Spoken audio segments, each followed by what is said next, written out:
7,90,000 কোটি টাকা একটা বাজেট। এটা বাংলাদেশে এই প্রথম যে বাজেটের ধারাবাহিকতা এবারই বাজেটটা কম হয়েছে। অন্যান্য বছরের তুলনায় এই বছর 7,000 কোটি টাকা কমের একটা বাজেট হয়েছে। কিন্তু আমার কাছে তারপরও মনে হচ্ছে যে এই বাজেটটি জনবান্ধব বাজেট মনে হয় নাই। আপনারা জানেন বাংলাদেশের একটা বিরাট জনগোষ্ঠী মধ্যবিত্ত, নিম্ন মধ্যবিত্ত এবং নিম্ন শ্রেণীর, যারা দিন আনে দিন খায়, যাদের দৈনিক ইনকাম 400 থেকে 500 টাকা, তারা কীভাবে চলবে?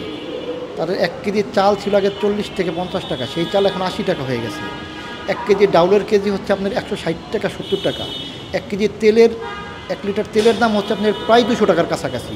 তো যে লোকটা প্রতিদিন 400 থেকে 500 টাকা ইনকাম করে, সে তার সংসার কিভাবে চালাবে? তার জীবন আয়ের সাথে সে তো ব্যয় মিলাইতে পারতেছে না। ইভেন নিম্নবিত্ত না, যারা মধ্যবিত্ত, তাদের জীবনযাত্রার মান একবারে নিম্নমুখী হয়ে গেছে। মধ্যবিত্ত যারা বা মধ্য শ্রেণীর লোক যারা, তারা না পারতেছে কাউকে বলতে, না পারতেছে তার সংসার ঠিকমতো চালাতে। তারা আছে সবচেয়ে মানে এই দ্রব্যমূল্যের ঊর্ধ্বমুখীর বাজারে তারা একবারে নিষ্পেষিত। তাদের জন্য বর্তমান সরকার তো আসলে ওরকম কোনো প্যাকেজ আমি দেখতেছি না যে তাদের জীবনযাত্রার মান কীভাবে উন্নয়ন করবে, তাদের জন্য কোনো প্যাকেজ দেওয়া যায় কিনা, এই ব্যাপারে তো বর্তমান সরকারের আমি কোনো বিশেষ দৃষ্টিই দেখতে পাচ্ছি না। এখন আজকে অন্তর্বর্তীকালীন সরকার 2025-26 অর্থ বাজেট পেশ করছে। বর্তমান অন্তর্বর্তীকালীন সরকারটি গঠিত হয়েছে গত জুলাই আগস্টে ছাত্র জনতার গণঅভ্যুত্থানের মাধ্যমে।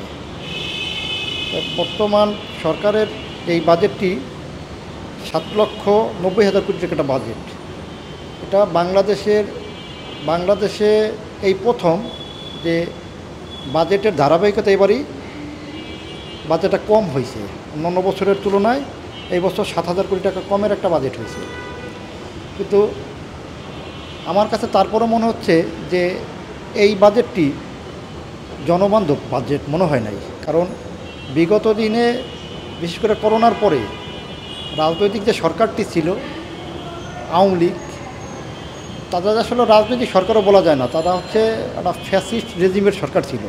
তারা করোনার পরে প্রতি বছর ধাপে ধাপে বাজেট বাড়াইছে, বিভিন্ন উন্নয়ন প্রকল্প নামে বিভিন্ন প্রজেক্ট হাতে নেওয়া, উন্নয়নের নামে বাজেট বাড়াই দেখে লুটপাটের একটা বাজেট ছিল। কিন্তু আসলে সেই সময় উন্নয়ন হয়ই নাই। তো ওই বাজেট করোনার পর থেকে বাজেট বাজেটটা ছিল একটা ঋণ নির্ভর বাজেট। ব্যাংক থেকে বিদেশ থেকে ঋণ নিয়ে বাজেট বাস্তবায়ন করার চেষ্টা করছে, কিন্তু সেটা আসলে হয়নি।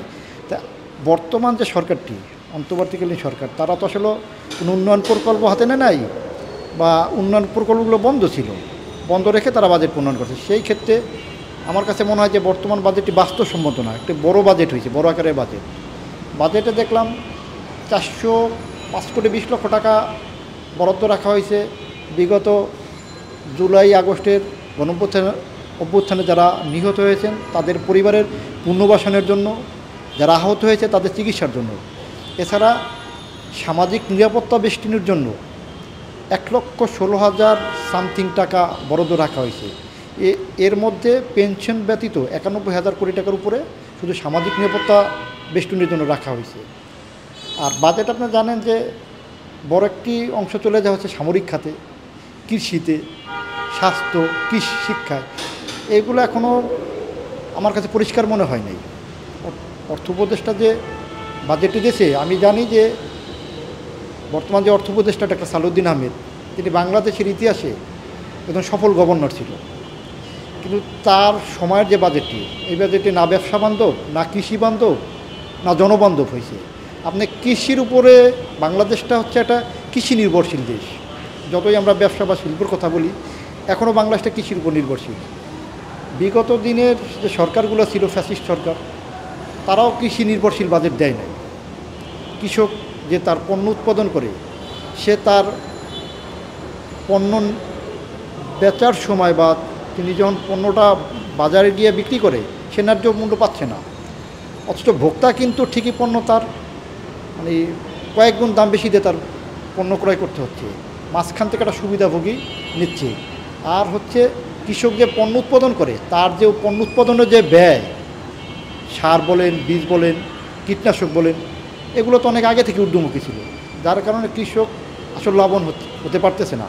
তাই বাজেট বাস্তবায়ন করতে হলে আপনার কৃষকের বিশেষ প্রণোদনায় নিতে হবে, তাদের বিশেষ একটা প্যাকেজ দিয়ে, তাদের সুযোগ সুবিধা দিয়ে, সেটা অর্থ সহায়তা বলেন, ঋণ বলেন, যেভাবে হোক তাদের একটা বিশেষ সুযোগ সুবিধা দিয়ে বাংলাদেশটাকে একটা কৃষি নির্ভরশীল দেশ হিসাবে তাদের বেশি সুযোগ সুবিধা দিতে হবে। তারপরে তরুণদের কর্মসংস্থানের ব্যাপারে বর্তমান বাজেটে উল্লেখযোগ্য, আমার একজন তরুণ হিসাবে আমার কাছে মনে হয় না যে এটা বিশেষ কোনো প্রণোদনা বর্তমান সরকার ঘোষণা করছে। গত জুলাই আগস্ট গণঅভ্যুত্থানের পরে বর্তমান সরকারটি দায়িত্ব নেওয়ার পরে আপনারা জানেন যে বাংলাদেশের বিভিন্ন মেইল ফ্যাক্টরি, অনেক কারখানা বন্ধ হয়ে যাচ্ছে, গার্মেন্টস বন্ধ হয়ে যাচ্ছে, তাদের শিল্পের কাঁচামাল তারা আমদানি করতে পারতেছে না, মানে র মেটেরিয়ালসের দাম বাড়ার কারণে তারা উৎপাদন করতে পারছেন, যার কারণে তারা এই ফ্যাক্টরিগুলো বন্ধ হয়ে যাচ্ছে, যার কারণে হাজার হাজার নারী শ্রমিক বেকার হয়ে যাচ্ছে বা তরুণরাও বেকার হয়ে যাচ্ছে। যারা নতুন শিল্পোদ্যোক্তা, তরুণ শিল্পোদ্যোক্তা যারা, তারাও ব্যবসায় টিকে থাকতে পারছে না, কর্মসংস্থান তারা তৈরি করতে পারতেছে না।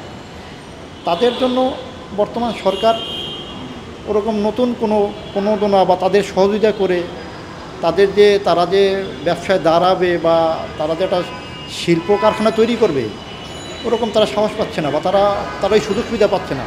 For more updates, follow us on Facebook, subscribe our YouTube channel, get the latest update on www.daily-sun.com.